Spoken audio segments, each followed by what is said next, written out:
ने, राहुल गांधी ने, तमाम विपक्ष जो नेता जो सवाल उठा रहे हैं, सरकार ये कह रही कि आप सिर्फ सवाल उठाना जानते हैं, आपके पास समाधान कुछ नहीं है। ऐसे वक्त में देश को जरूरत है एकजुट होने की, और ऐसे वक्त में हम राजनीति कर रहे हैं, राजनीति का अवसर ढूंढ रहे हैं। विपिन शर्मा जी। संजय जी और अश्वनी जी से दोनों से हाथ जोड़ के विनती करूंगा कि 2 मिनट मुझे बोलने दें। देखिए, सर्वप्रथम कि लोकतंत्र की खूबसूरती है कि विपक्ष मजबूत होना चाहिए। विपक्ष, सुन लीजिए, विपक्ष मजबूत होना चाहिए, उसको पूरा हक है सवाल जवाब पूछने का, जो सत्ता पक्ष के लोग हैं जिनकी सरकार है।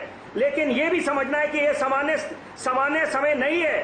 दीज आर अनप्रेसिडेंटेड टाइम्स, और यहां पर हम लोगों को एक्स्ट्राऑर्डिनरी होना पड़ेगा, इनोवेटिव होना पड़ेगा। अगर हमने देश को उड़ाना है, उभारना है इस कोरोना काल के, इस कोरोना की जो दूसरी ये सुनामी है, लहर नहीं है महज। बिल्कुल यहां पर समझना पड़ेगा कि मैं एक बड़ी अहम बात बोलना चाहता हूं। जब हम हमारे डॉक्टर, हमारे स्वास्थ्य चिकित्सक सचेत कर रहे हैं कि रैंप अप करें आप हेल्थ केयर इंफ्रास्ट्रक्चर को, वो बोल रहे हैं वैक्सीनेशन टीकाकरण अभियान में जो कमी पेशी रह गई, टीथिंग प्रॉब्लम्स थी, लैकुनेस थे, उनको दूर करें। और साथ में जो हमारा कम्युनिटी स्प्रेड हो रहा है उसको आप नंबर ऑफ एक्टिव केसेस को जब तक नीचे नहीं लाएंगे, स्थिति संभाले नहीं संभलेगी, बेकाबू हो जाएगी आने वाले दिनों में। हम किस चीज का इंतजार कर रहे हैं? अब तो चुनाव खत्म हो गए। यहां पर समझना पड़ेगा, अगर हम इसी में लगे रहे राजनीति में और एक दूसरे पे आरोप प्रत्यारोप, तो हो गया, देश से आप कोरोना को निकाल लेंगे, वो स्थिति नहीं आने वाली। तब यहां पर समझना पड़ेगा, आपको संवेदना भी दिखानी है, यहां पर संवेदना भी दिखानी है, और आपको सचेत भी रहना है। और जल्द से जल्द मैं तो आपके इस चैनल के माध्यम से बोलना चाहूंगा कि ये बातें सरकार के कानों में जाए।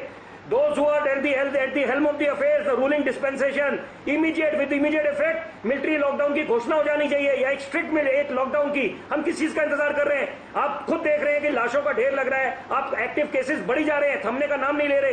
तो यहां पर यह समझना पड़ेगा कि जैसे कहावत है, adversity brings the best out of a person. यहां पर आपदा जब आई है और बहुत ही भयावह स्थिति है, तो यहां पर हम सब लोगों को अपनी भूमिका निभानी है, हर एक देशवासी को भी निभानी है।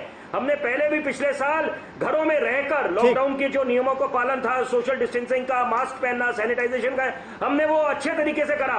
और यहां पर मैं जरूर बोलना चाहूंगा कि होर्डिंग की जो हम कालाबाजारी की जो बात कर रहे हैं, बिल्कुल कि उनके खिलाफ कार्रवाई होनी चाहिए और हो भी रही है।